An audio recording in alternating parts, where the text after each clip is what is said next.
Welcome back. When you get a nausea or vomiting call, it's easy to treat it like a comfort complaint. But in the field, nausea is not a diagnosis, it's a signal. And sometimes it's a harmless signal. And sometimes it's the body waving a red flag long before the classic symptoms show up. So I start with one question that keeps me honest. Is this simply a stomach problem? Or this is the body early warning system for something bigger? And in the first minute, I'm not thinking anti-nausea. I'm thinking airway and physiology. If the patient is actively vomiting, my first priority is practical airway protection, positioning, suction readiness, and preventing aspiration. Because aspiration doesn't happen after the call gets dramatic. It happens while everyone is focused on the vomiting. Then I take a fast snapshot. Mental status, work of breathing, skin, perfusion, and trend. Because vomiting is rarely dangerous by itself. What's dangerous is what it does to the patient, or what it's trying to warn you about. Vomiting isn't just fluid loss. It's a physiology problem that can snowball. If the patient can't keep fluids down, they lose volume, and that pushes them toward tachycardia, then hypotension, then poor perfusion. At the same time, vomiting can strip electrolytes, especially potassium, and that matters because a depleted patient is more vulnerable to dysarrhythmias and collapse.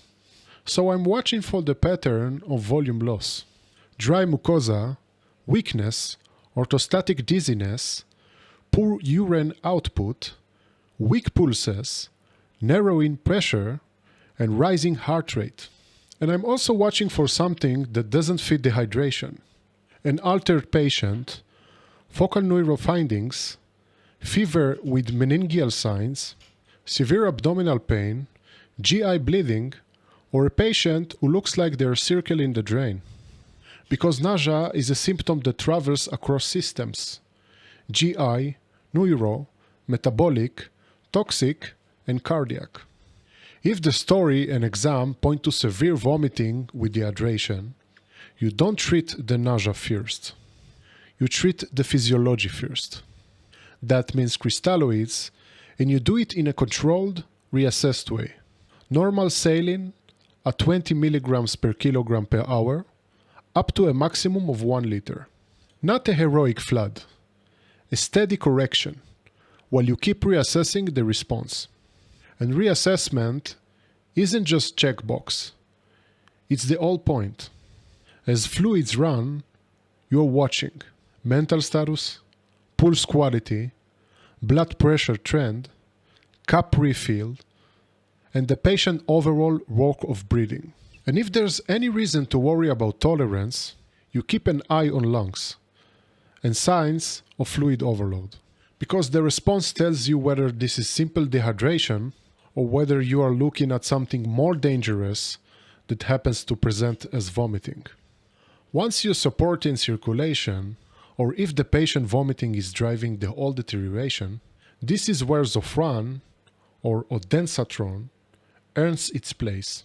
Zofran isn't comfort medicine. In the right patient, it's a cycle breaker. You stop the vomiting, you reduce ongoing losses, and you make oral hydration possible again. But you have to respect it, because Zofran doesn't only touch the stomach.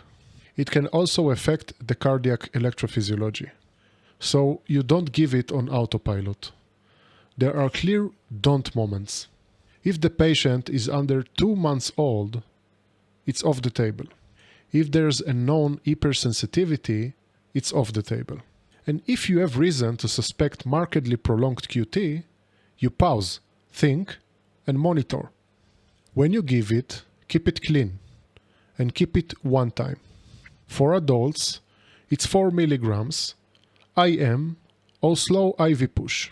For children, 0.15 milligram per kilogram, IM, or slow IV push, with hard maximum of 4 milligrams.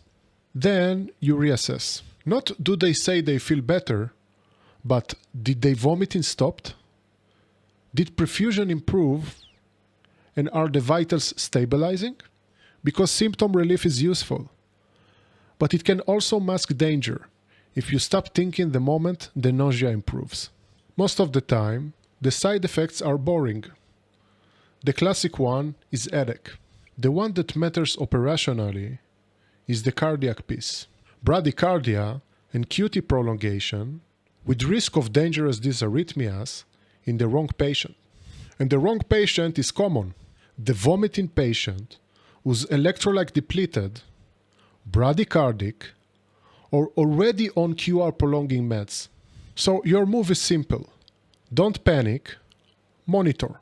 Trend pulse, blood pressure, mental status, and heart monitoring. Do it intelligently, especially in the patient who looks sicker than just gastro.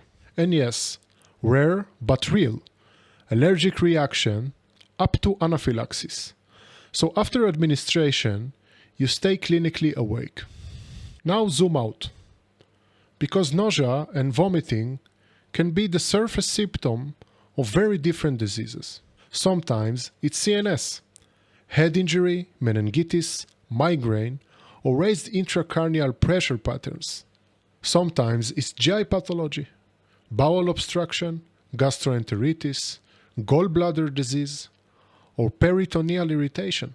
Sometimes it's medications or toxins, chemotherapy effects, digoxin, alcohol, or opioids.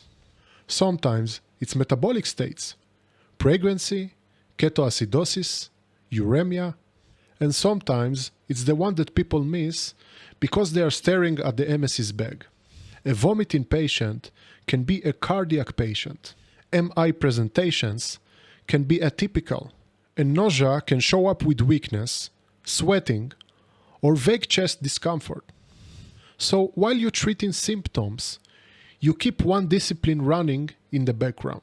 Does the story match the patient? If it doesn't, you don't get reassured by a quieter stomach. A high-level nausea or vomiting call isn't "we gave Zofran." A high-level call is you protected the airway early. You corrected dehydration when it was real. You used Zofran intelligently. And you never let the symptom relief convince you that the patient is safe. And if you carry one line into the field, make it this: stop the vomiting, but always keep asking why it started. Thanks for listening.